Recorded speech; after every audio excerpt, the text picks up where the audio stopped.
আসসালামু আলাইকুম ওয়া রাহমাতুল্লাহ। প্রিয় দর্শকবৃন্দ, VAT with doctor Rauf YouTube চ্যানেলে স্বাগতম। আজ আমাদের ৩১২তম পর্ব। আজকের পর্বে আমরা ভ্যাট বিধিমালার বিধি ৬৫ উপবিধি ৫, ৬, ৭, ৮ ৫, ৬, ৭, ৮ আলোচনা করব। আমরা গত সেশনে বিধি ৬৫-র উপবিধি ১ থেকে ৪ আলোচনা করেছিলাম। আজকে ৫ থেকে ৮ আলোচনা করব। আজকে এই বিধি ৬৫ শেষ হয়ে যাবে, এর সাথে সাথে আমাদের ১২তম অধ্যায়ও শেষ হয়ে যাবে। ১২তম অধ্যায় বিধিমালা শেষ হবে। আগামী দিন থেকে আমরা আমরা ত্রয়োদশ অধ্যায় ১৩তম অধ্যায় শুরু করব। আপনারা জানেন ভ্যাট আইনে মোট ১৮টা অধ্যায় আছে, আইন এবং বিধিতে করসপন্ডিং ১৮টা অধ্যায় আছে। তো বিধি ৬৫ হলো কর নির্ধারণ ও জরিমানা আরোপের পদ্ধতি।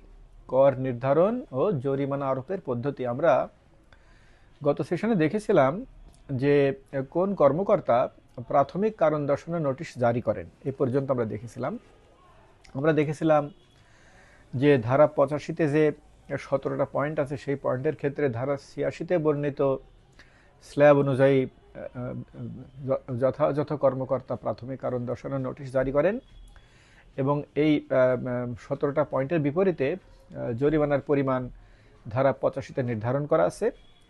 আর এই ১৭টা পয়েন্টের বিপরীতে যদি অন্য কোনো ব্যর্থতা বা অনিয়ম হয়, সেই ক্ষেত্রে সহকারী কমিশনার বা তদূর্ধ্ব কোনো কর্মকর্তা প্রাথমিক কারণ দর্শানোর নোটিশ জারি করতে পারেন এবং সেখানে জরিমানার পরিমাণ হচ্ছে ১০,০০০ থেকে ১,০০,০০০ টাকা। এটা আমরা গত সেশনে আমরা দেখেছিলাম।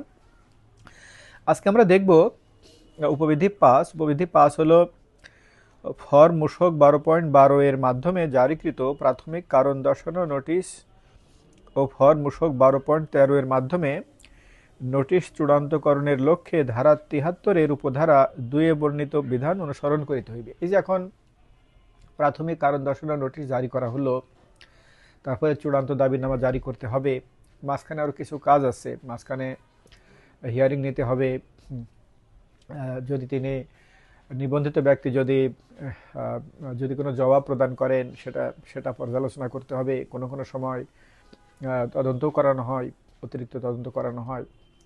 তো এই প্রাথমিক কারণ দর্শানোর নোটিশ এবং প্রাথমিক কারণ দর্শানোর নোটিশ চূড়ান্ত করার জন্যে পদ্ধতি আছে, কিন্তু পদ্ধতি অনুসরণ করতে হয়। তো সেটা ধারা ৭৩ এর উপধারা ২ এ আমরা দেখে আসছি। আমরা অলরেডি ধারা ৭৩ আলোচনা করে আসছি, আপনারা আগের ভিডিওগুলো দেখে নিতে পারেন। তো সেখানে মূলত কি বলা আছে, ধারা ৭৩ এর উপধারা ২ এ এই প্রাথমিক কারণ দর্শানোর নোটিশ চূড়ান্ত করার জন্য কি পদ্ধতি বলা আছে। সেখানে বলা আছে যে প্রাথমিক কারণ দর্শানোর নোটিশ জারি করতে হবে। একটা তারিখে জারি করা হলো, জারি করার পরে নিবন্ধিত ব্যক্তি তিনি জবাব দিবেন। তো অনেক সময় তিনি জবাব দেন না, আবার অনেক সময় জবাব দেওয়ার জন্য সময় চান, তাকে সময় দেওয়া হয়। তো যদি তিনি জবাব দেন, জবাব দিলে সাধারণত তিনি হিয়ারিংয়েও আসেন। তো যদি তিনি জবাব দেন, যদি হিয়ারিংয়ে আসেন, হ্যাঁ, তাহলে তার জবাব নিয়ে হিয়ারিং নিয়ে তো ওই তার জবাব দেওয়ার তারিখ থেকে ১২০ দিনের মধ্যে এই চূড়ান্ত দাবিনামা জারি করতে হবে। এখানে একটা কথা হলো যে তাকে যে সময় দেওয়া হয়েছে, ওই সময়টা ১২০ দিনের বাইরে থাকবে, ওই সময়টা ১২০ দিনের মধ্যে ধরতে হবে না। তো এইগুলো একটা বিষয়। সেটা হলো যে প্রাথমিক কারণ দর্শানোর নোটিশ জারি করার পরে যদি নিবন্ধিত ব্যক্তি জবাব দেন এবং হিয়ারিংয়ে আসতে চান, বা তাকে যদি কোনো অতিরিক্ত সময় দেওয়া হয়, তিনি যদি প্রথমেই জবাব না দিয়ে তিনি যদি সময় চান, সময় চেয়ে পত্র দেন, অনেক সময় তো পত্র দিলে অনেক সময় দেওয়া হয়। মাঠ পর্যায়ে প্র্যাকটিস হলো যে ধরেন কেউ যদি ১ মাস সময় চায়, তাকে ২ সপ্তাহ সময় দেওয়া হয়। কেউ যদি ২ মাস সময় চায়, তাকে হয়তো ১ মাস সময় দেওয়া হয়। এমনও হয় যে ১ বার, ২ বার, ৩ বার এরকমও সময় দেওয়া হয়। মাঝে মাঝে হয় কোনো জটিল পরিস্থিতি হলে, নিবন্ধিত ব্যক্তির প্রয়োজনীয় প্রিপারেশন হয়নি, তার তো আরও অনেক কাজকর্ম আছে, এই সমস্ত কারণে সময় দেওয়া হয়। তো তাহলে পয়েন্টটা হলো যে তাকে যদি সময় দেওয়া হয়, সময় দেওয়ার সময়টা বাদ দিয়ে তার জবাব দেওয়ার তারিখ থেকে ১২০ দিনের মধ্যে এই চূড়ান্ত দাবিনামা জারি করতে হবে। আর তিনি যদি জবাব না দেন, এর মধ্যে শুনানি, তাকে তার শুনানি দিতে হবে।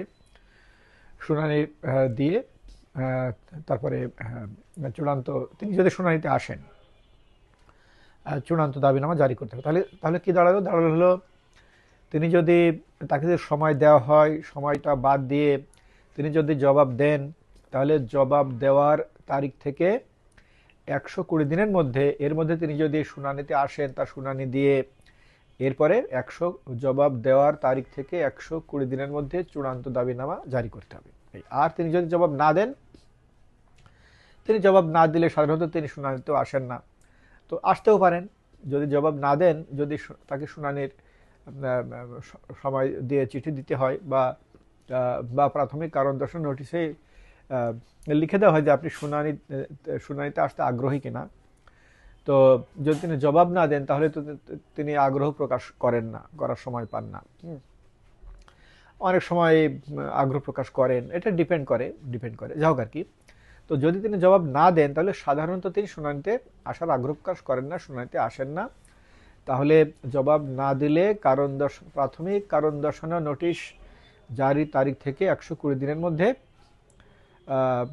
চূড়ান্ত দাবিনামা জারি করতে হবে। আর যদি তিনি শুনানিতে আসেন, তো এর মধ্যে শুনানি নিয়ে নিতে হবে। তো এই হলো ধারা 73-এর প্রাথমিক কারণ দর্শানোর নোটিশ থেকে চূড়ান্ত দাবিনামা জারি পর্যন্ত ধারা 73-এর উপধারা 2-এ বর্ণিত পদ্ধতি। তো আশা করি আপনারা বিষয়টা বুঝতে পেরেছেন। এ বিষয়ে মাঝে মধ্যে মাঠ পর্যায়ে ভুলভ্রান্তি হয়।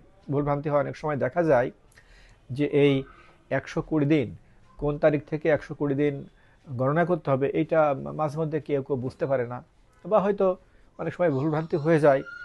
তো এই 120 দিনের জায়গায় দেখা যায় যে 130 দিন লেগে গেছে, তখনই আইনের ব্যত্যয় হয়ে যায়। বা হিয়ারিংয়ে তিনি আসতে চেয়েছেন, হিয়ারিংয়ে নেওয়া হয় না, এরকম মাঝে মধ্যে হয়ে যায়। এরকম হলে এই ল পয়েন্টে এই মামলা আদালতে রিট করা যায় এবং রিট গ্রহণযোগ্য হয় ল পয়েন্টে।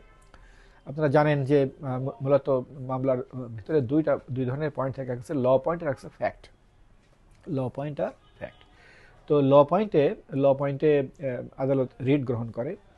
আপনারা জানেন আদালত রিট গ্রহণ করে হলো সংবিধানের আন্ডারে, সংবিধানের ধারা 102-এর আন্ডারে। তো সাধারণত এরকম ভুলভ্রান্তি হয় যে 120 দিন সঠিকভাবে মেনটেন করা হয় না। কারণ কেউ জানে, মানে কেউ এটা ভুল করেন, কোন তারিখ থেকে 120 দিন গণনা করতে হবে, এটা কেউ ভুল করে ফেলেন আর কি। হ্যাঁ, তো আমি আশা করি আপনারা বুঝতে পেরেছেন যে যদি নিবন্ধিত ব্যক্তিকে যদি সময় দেওয়া হয় এবং তিনি যদি জবাব দেন, তাহলে সময় বাদ দিয়ে জবাব দেওয়ার তারিখ থেকে হিয়ারিং নিলে, মাঝখানে হিয়ারিং নিয়ে 120 দিনের মধ্যে নিষ্পত্তি করতে হবে।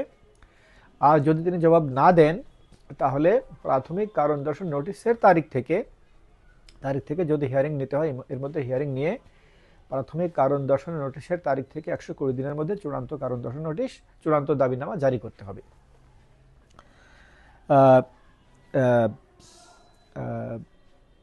উপবিধি 6 বলা আছে যে এই চূড়ান্ত যে দাবিনামা জারি করা হবে 12.13 ফর্মে জারি করতে হবে, এটা বলা আছে উপবিধি 6-এ। উপবিধি 7-এ বলা আছে যে 12.13 ফর্ম যেটা এই চূড়ান্ত দাবিনামা জারি করার যে ফর্ম, এটা তো বিধির সাথে একটা ফরম্যাট আছে, আপনারা জানেন। এই ফরম্যাটটার শিরোনাম হলো কর নির্ধারণ ও জরিমানা আরোপের চূড়ান্ত আদেশ। মূসক 12.13 ফর্ম, কর নির্ধারণ ও জরিমানা আরোপের চূড়ান্ত আদেশ। এখানে 14টা ক্রমিক আছে, ক থেকে ঢ পর্যন্ত 14টা ক্রমিক আছে।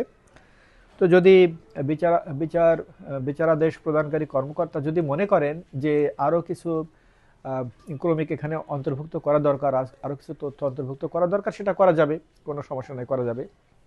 এর আগে আমরা দেখে আসছি, বিধি 40 আমরা দেখে আসছি যে এই ভ্যাট বিধিমালার সাথে যে সমস্ত ফরম্যাট আছে, এই ফরম্যাটে অতিরিক্ত তথ্য সন্নিবেশ করা যাবে, কিন্তু ফরম্যাট থেকে কোনো তথ্য বাদ দেওয়া যাবে না, কোনো ক্রমিক বাদ দেওয়া যাবে না, অতিরিক্ত তথ্য সন্নিবেশ করা যাবে, অতিরিক্ত প্রস্থে ইস্যু করা যাবে। ধরেন বিধিতে বলা আছে যে 2 প্রস্থে ইস্যু করতে হবে, সেটা প্রয়োজনে নিবন্ধিত ব্যক্তি 3-4-5 প্রস্তে ইস্যু করতে পারবে।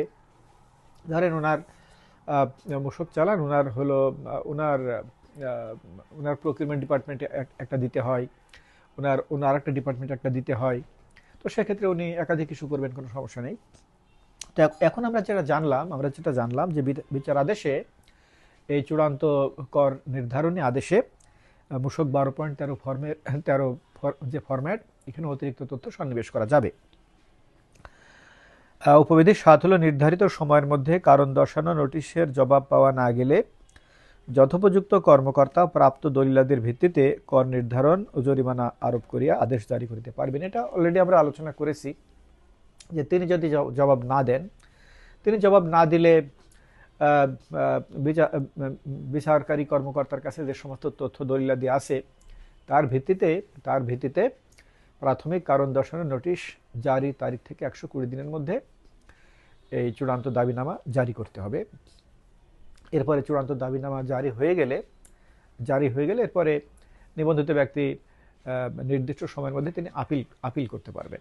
তো প্রিয় দর্শকবৃন্দ, আমরা এই গত কয়েকটা সেশনে আমরা এই কর নির্ধারণ কিভাবে করতে হয়, কোন কর্মকর্তার কাছে মামলাটা যায়, কিভাবে ফাইল করতে হয়, কত দিনের মধ্যে ফাইল করতে হয়, কোন কর্মকর্তা এর বিচার করেন, কিভাবে পণ্য বা যানবাহন অন্তর্বর্তীকালীন ছাড় নেওয়া যায়, কিভাবে সংক্ষিপ্ত বিচারাদেশ করানো যায়। আমরা এই কর নির্ধারণ, বিচারাদেশ জারি এবং পণ্য এবং যানবাহন নিষ্পত্তি সম্পর্কে আমরা অনেক আলোচনা করেছি। এই আলোচনাগুলো খুব ইম্পর্টেন্ট। এই আলোচনাগুলো মাঠ পর্যায়ে দয়া করে কেউ হার্ট হবেন না। আমরা তো দীর্ঘদিন ধরে এই সিস্টেমে কাজ করছি। মাঠ পর্যায়ে কেউ এই বিষয়গুলো বোঝে না, জানে না বলে বোথ সাইডেই আছে, অফিসার এবং কনসালট্যান্ট, ব্যবসায়ী শিল্পপতি বোথ সাইডে আছে। শিল্পপতি নিজে তো আর এই কাজ করেন না, হচ্ছে তার কর্মচারীরা করেন, তার ভ্যাট ম্যানেজার, তার অ্যাকাউন্টস ম্যানেজার, তারা এই কাজগুলো করেন। মূলত VAT manager, VAT assistant manager, তারা এই কাজগুলো করেন। তো অনেকেই এই সিকোয়েন্সগুলো ঠিকমতো বুঝে না। তো আমার বক্তব্য হলো যে আইনের এই বিষয়গুলো যদি আপনি সঠিকভাবে বুঝেন, তাহলে অনেক সহজভাবে কাজ করার স্কোপ আছে, অবকাশ আছে। আইনের মধ্যে অনেক সহজ বিধিবিধান আছে। তো আমরা শুধু বলি যে আইন কঠিন, আমরা বলি যে আপনার কাউন্টার পার্ট তিনি আপনার প্রতি সদয় নন। হ্যাঁ, এ কথা আপনি বলেন, এ কথা অনেকাংশেই সঠিক। আবার এ কথাও সঠিক যে আপনি যদি সঠিকভাবে আইনটা বুঝেন, তাহলে আপনি আপনার পরিস্থিতি অনেকাংশেই আপনি সহজ করে ফেলতে পারেন। আইন বুঝলে তখন আপনি প্লেস করতে পারেন, আপনার কাউন্টার পার্ট তখন আইন অনুযায়ী কাজ করতে বাধ্য হন। তখন সিস্টেম আইন এত কঠিন সেটাও আপনার কাছে মনে হবে না। আবার আপনার কাউন্টার পার্ট আপনার প্রতি সদয় নন, সেটাও আপনার কাছে মনে হবে না।